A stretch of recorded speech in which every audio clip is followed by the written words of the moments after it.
তৰালি ঐ শুন কথাটি ঐ গাঁও জ্বলিছে আমাৰ মৰমকে লৈ মই বোলে হেনো পগলা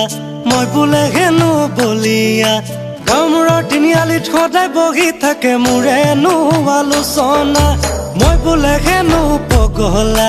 মই বোলে হেনো বলিয়া গামৰৰ তিনিআলিত সদায় বহি থাকে মোৰেনো আলোচনা শুন তৰালি